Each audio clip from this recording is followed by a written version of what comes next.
My name is Gregory Langston. I'm 58 years old, and for the past 19 years, I served as operations manager at Vallis Forge Systems, a mid-sized manufacturing company just outside Columbus, Ohio. I was never the loudest voice in meetings or the one pushing flashy new strategies. I was the guy who made sure machines kept running, supply chains stayed intact, and problems were solved before anyone above noticed them. If stories like this hit close to home, don't forget to hit subscribe, leave a comment, and share this with someone who's ever been quietly pushed aside despite giving their all. That morning, I stood across from Melissa Graves, the new executive director, 32 years old, full of theories from her years in San Francisco and all fire behind a perfect white smile. "We don't need old methods dragging us down," she said, flicking her hand like I was a line item to be deleted. I didn't argue. I didn't beg. I just nodded, walked out of her glass-walled office, and returned to my desk. No one looked up. Most of them had been fresh out of trade school when I hired and trained them. Now they were parents with mortgages, and not one of them could meet my eyes. 19 years, packed into one cardboard box. Vallis Forge had been started by Robert Graves, Melissa's father, nearly 4 decades ago with 2 welding rigs and a second-hand lathe in a rented warehouse. He'd built it on trust and resilience, values he claimed to live by. He'd hired me after a plant closure left me unemployed at 39. "I don't need degrees," he'd said. "I need people who don't cut corners." Now his daughter wanted efficiency, which really meant replacing experience with algorithms. But what Melissa didn't know, what she never bothered to check, was that my employment contract, written by Robert himself, included a rare clause: 24 months of severance pay if terminated without documented cause. As I walked to my truck with my box, I didn't feel rage, just a strange calm. They thought they were cleaning house. They had no idea what they'd just thrown away. I set the box in the passenger seat of my truck, but I didn't start the engine right away. My hands rested on the wheel as I stared out the windshield at the production floor I once helped design. Machines I'd maintained with my own hands, systems I'd mapped out on whiteboards late into the night, workers I'd hired, trained, and quietly defended when budgets got tight. That floor wasn't just metal and bolts, it was memory. What Melissa didn't understand was that you can't replace lived experience with a software dashboard. You can't streamline trust. When someone like me walks out the door, it's not just a desk that goes empty. It's decades of quiet problem-solving, loyalty, and the kind of instinct no textbook can teach. That's when I pulled out my phone and called Howard Lang, an old friend and attorney who'd been waiting, half joking, for the day Vallis Forge got too modern for its own good. He didn't sound surprised when I explained what happened. "They just triggered your clause," he said flatly. "We're going to make this clean and very, very expensive for them." I hung up, then looked up at the old Vallis Forge sign above the loading dock. Robert had once stood beneath it during a company barbecue, holding a spatula in one hand and a beer in the other, telling everyone, "We take care of our own." That was 15 years ago, before his health declined, before Melissa returned from the coast with her MBA in buzzwords, before everything changed. Robert hadn't just been my boss. In a way, he'd been the father I never had. My real one left when I was 10, vanished without so much as a note. My mother raised 3 boys on a diner waitress's tips and long shifts. So when Robert gave me a shot after the auto plant layoffs, I didn't just work for him, I built something for both of us. When my wife Carolyn got sick, Robert rearranged my schedule without being asked. "Family comes first, Greg," he said. I never forgot that. And now his daughter had tossed me aside like a broken part. But she'd forgotten one thing. I wasn't done building yet. The next morning, I sat at my kitchen table. Contract pages spread out like a war map. My coffee had gone cold, untouched. Across from me, Howard Lang, ever meticulous, was flipping through the final section of my employment agreement, his pen tapping on a highlighted paragraph. "Right here," he said, his voice even. "Section 14, paragraph 2. Termination without documented cause requires 24-month salary as severance. And the definition of cause is spelled out clearly in Appendix D. Ethical violations, gross misconduct, criminal activity. Nothing about being too old-fashioned or not fitting the new direction." He looked up at me. "Greg, this is airtight." I leaned back in my chair, hands laced behind my head, staring at the ceiling. There was no sense of triumph, just a quiet resolve. Melissa thought she'd pushed out a relic. What she didn't realize was that Robert had built in safeguards for a reason. He knew the value of people like me, even when the future forgot us. The phone buzzed. Robert Graves. For a second I hesitated, but 18 years of shared trust doesn't disappear overnight. I answered. "Greg." His voice was thin but steady. "What the hell happened yesterday?" "Ask your daughter," I replied calmly. "I did," he said. "She claims you were obstructing progress, undermining her leadership with the line staff. Is that true?" I didn't answer. "Just let the silence sit between us." He sighed. "You're filing a claim, aren't you?" "Already did. Howard's handling it." Another pause. "I warned her about the contracts," Robert said quietly. "Told her not to touch you, or Thomas, or Marie." My heart sank. Thomas had led engineering for over a decade. Marie ran quality control like a fortress, firm but fair. They weren't just colleagues. They were the backbone. If she'd let them go too. "This what you wanted, Robert?" I asked, my voice low. "To watch everything we built, gutted in a week?" "No," he said. But I handed her the reins. I thought she'd respect the legacy. Clearly I was wrong. In the background, I heard her voice, sharp, urgent. Robert cut the call short. I stared at the screen for a long moment. This wasn't just about a paycheck anymore. It was about the principle. About people who'd given their lives to something real being discarded for trends and slogans. Howard closed the folder. "We can demand settlement or take it to court. Either way, you win." But as I looked out the window toward the backyard where Carolyn and I had planted that oak tree 25 years ago, something in me shifted. This wasn't just about winning. It was about building again. Smarter, stronger, and on my own terms.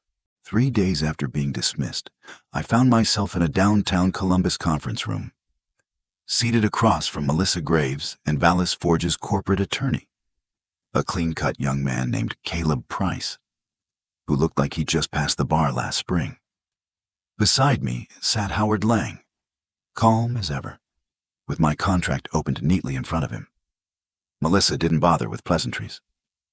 "This is unnecessary," she said, arms folded tight. "We're pivoting. The company's evolving. That's justification enough." Howard didn't flinch. "Actually, it's not. According to the clause here," he tapped the highlighted text, "termination without cause, as defined in Appendix D, requires full severance compensation, 24-month salary. That's approximately $312,000 in Mr. Langston's case." Caleb shifted in his seat, scanning the page. "Miss Graves, the definition is quite specific. Performance issues, legal violations." "He was undermining my leadership," Melissa cut in. "That's insubordination." Howard raised a brow. "Where's the documentation? Written warnings? Performance plans?" Caleb flipped through a thin folder, mostly blank pages. "Fine," Melissa snapped. "We'll offer him 6 months. That's more than fair." I didn't say a word. I watched her, saw the same clenched jaw her father had when he faced tough decisions. But Robert's stubbornness had been about preserving what worked. Melissa's seemed aimed at burning down anything she didn't invent. Howard shut his briefcase. "Then we'll proceed with litigation. Discovery should be interesting. particularly around the terminations of multiple employees over 50. Caleb blinked. Melissa rolled her eyes. You're bluffing? No, I finally spoke, my voice level. I've got time, and something to prove. Melissa narrowed her eyes. You won't find work again, not at your age. We'll make sure of that. Any company that hires you, forget doing business with Vallis Forge. The door opened. Robert Graves stepped in, slower than I remembered, leaning on a cane. He looked pale, but his eyes were clear. Melissa, he said quietly. A word. We're in the middle of now. That wasn't a request. Through the glass wall, I watched them argue. Robert gesturing, Melissa standing rigid, then slowly folding inward. When they returned, she didn't look at me. Caleb, Robert said, prepare the severance as written. Dad, not now. He turned to me. I'm sorry, Greg. This isn't how I wanted it to end. I gave a single nod. That was enough. But as Howard and I stood to leave, Melissa stepped forward. This isn't over, she hissed. I'll review every vendor, every connection. Anyone who backs you will regret it. Robert winced, but said nothing. I nodded again, remembering my quiet lunch with Douglas Klein the day before and the offer he'd laid on the table. She was right about one thing. It wasn't over. The day after the settlement was finalized, I met Thomas Avery, our former head of engineering, at a small diner off Highway 33. It was the kind of place that served strong coffee and didn't ask questions. A quiet halfway point between his town and mine. We took the booth by the window, where time felt slower, like it knew we needed space to think. Howard had secured Thomas a severance package, 12 months. Not as strong as mine, but fair under the circumstances. They want me to sign an NDA, he said, stirring his coffee without drinking. 5 years of silence. No discussion of internal processes, proprietary systems. Hell, I'm not even allowed to explain the logic behind my own designs. He gave a dry, hollow laugh. 40 years in engineering, and now I'm a liability. You gonna sign it? I asked. Granddaughter starts college next fall, he said quietly. So, yeah, I don't have much choice. I reached into my coat pocket and slid a card across the table. Douglas Klein, Precision Mechanics. He's looking for a consultant, I said. Someone with your depth in hydraulic modeling. Not for anything specific, just general advisement. Nothing tied to Vallis Forge. Thomas picked up the card slowly, reading it twice. If I do this, they'll come after me, he muttered. Melissa's not bluffing. She's still got lawyers on speed dial. Only if you're breaking NDA terms, I replied. General industry knowledge isn't proprietary, and Doug's sharp. He'll keep it clean. Thomas looked up. Greg, what are you doing? I didn't dodge the question. I'm partnering with Douglas. He's launching a new division, specialized hydraulic systems. Low volume, high precision. The kind of work Melissa said was too niche to matter. Thomas raised his brows. The custom builds? That was supposed to be the future. Robert believed in that. She's gutting it, I said. Jennifer told me yesterday. Melissa's been selling off the specialty equipment, some of it brand new. Purchased last year. Thomas blinked. That's over $2 million in machinery. At auction prices, I added. She probably got pennies on the dollar. He leaned back, stunned. She's liquidating assets? And buying property in Miami. We sat in silence, not just stunned, grieving. This wasn't just about us. It was about everyone still left behind at Vallis Forge. About Robert's vision being stripped for cash. Thomas exhaled. What are you planning to do? I looked him in the eye. Build something that lasts. Something that respects where we came from, but isn't afraid to move forward. He studied my face for a moment. You need someone who understands hydraulics. I finally smiled. I already found him.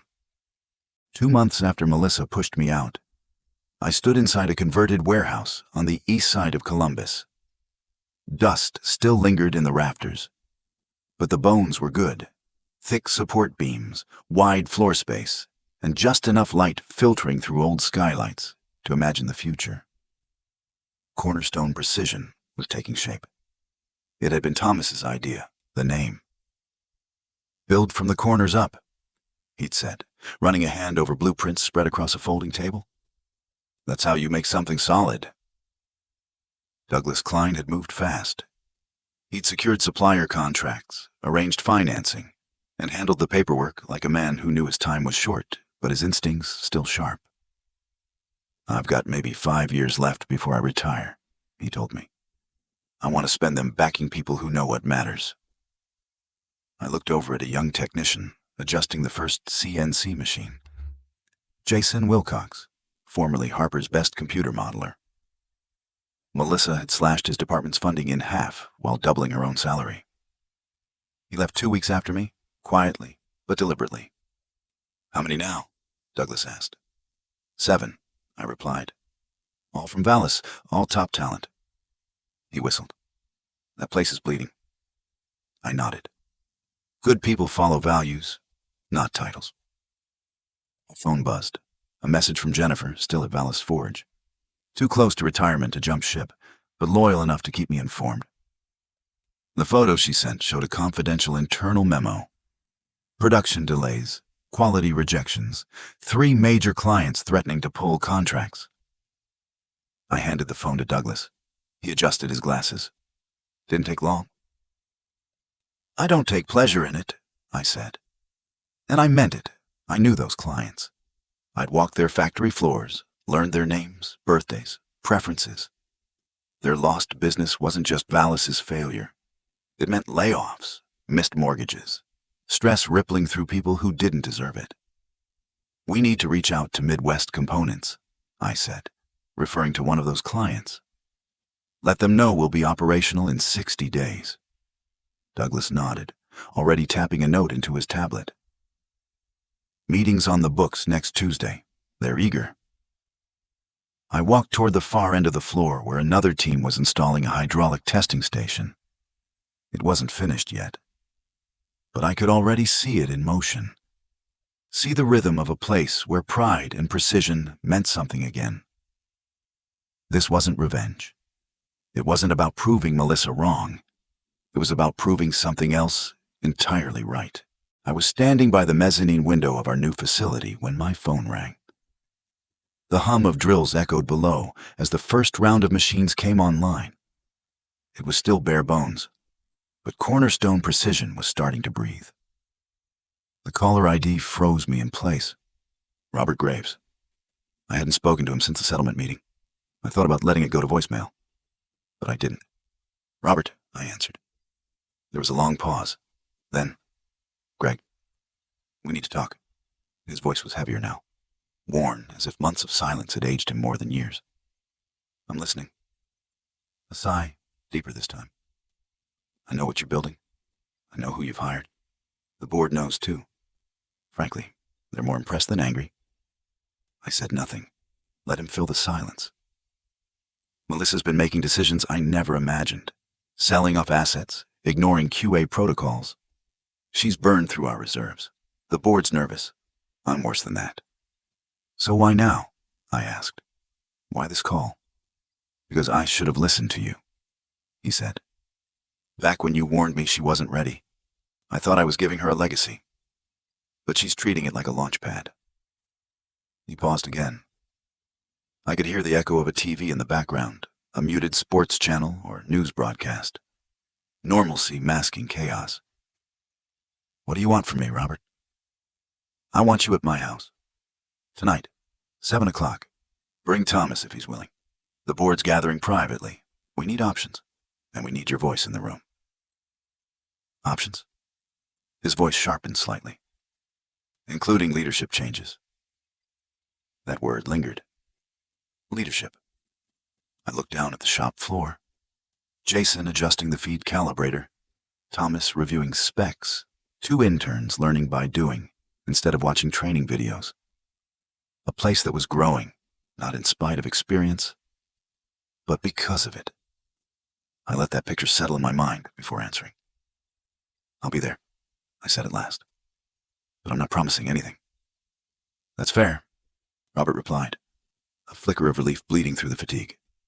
And Greg? Yes? Thank you for still taking my calls. I hung up and stood there a minute longer. The past had just reached out to the future, and neither one could afford to fail.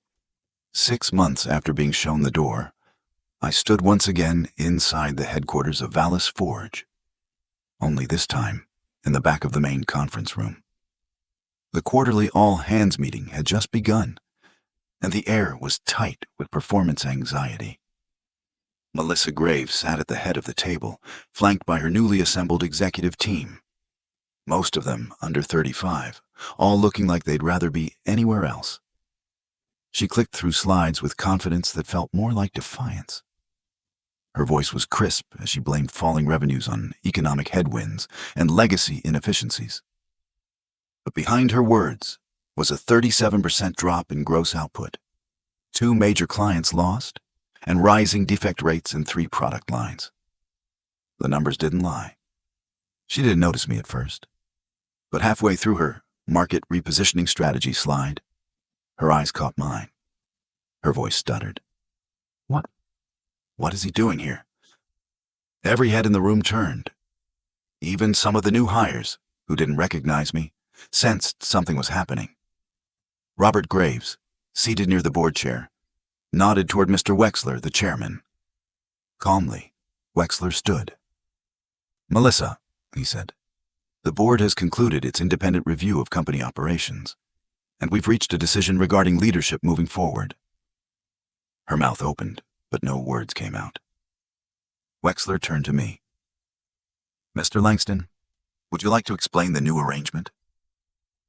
I stepped forward, holding a slim folder in my hand, one that Howard Lang had helped prepare months earlier, now updated with very different contents. Effective today, I began, voice steady. Vallis Forge will merge with Cornerstone Precision. The board has approved the acquisition agreement. Melissa let out a sharp, incredulous laugh. This is absurd. I'm the majority shareholder. No, Robert said, rising slowly, leaning on his cane. You hold 20%. I retained 51%, and today I voted in favor of the merger. I slid the folder down the table toward her. Cornerstone will absorb the custom hydraulics division, I said. The rest of Vallis Forge will continue under new leadership. The door to the conference room opened behind me. Thomas Avery stepped in, calm and composed. That would be me, he said. Melissa stared at the documents in disbelief, her hands trembling. This is sabotage. No, I replied. This is business, nothing personal. But in truth, it had always been personal, just not in the way she thought. 1 year after the merger, I stood on the upper platform of our newly expanded production facility. Below me, a network of engineers, machinists, and programmers moved with a kind of rhythm you can't teach. Precision, born of pride. Cornerstone Precision now housed not only its original crew, but the best of what had once been Vallis Forge. To the left, I spotted Jason Wilcox, walking 2 new hires through our latest modeling software. A few feet away, Jennifer Miles was inspecting a custom valve, her signature red lab coat crisp and clean. At the far station, Thomas Avery bent over a workbench, sketching a concept by hand before transferring it to CAD. It didn't feel like a comeback. It felt like a resurrection. Robert Graves joined me, leaning carefully against the railing. His health hadn't improved much, but his eyes were sharp again, restored in some way by watching the thing he built come back from the brink, not as it was, but stronger. Quarterly numbers just came in, he said, handing me a report. Best in 5 years. Margins are up. Turnover is the lowest it's ever been. I nodded, skimming the page. 3 new patents filed, I added, and client satisfaction's at 97%. Robert smiled faintly. Not bad for a bunch of outdated thinkers. We stood together for a moment, watching the floor in motion. This wasn't just a factory. It was the answer to every doubt Melissa had flung our way. She called, Robert said after a while. From Miami. I turned slightly. Said she's launching a consulting firm? He continued. Asked if I'd invest. I raised an eyebrow. What did you say? I told her to come back to Columbus first, learn the business from the ground up, like I did, like you did. He sighed. She hung up. I didn't respond. But she called back this morning, he added, asked if the offer still stood. That lingered between us. Below, machines hummed. Laughter broke out near the inspection station. Real laughter, the kind that only happens when people feel safe, respected.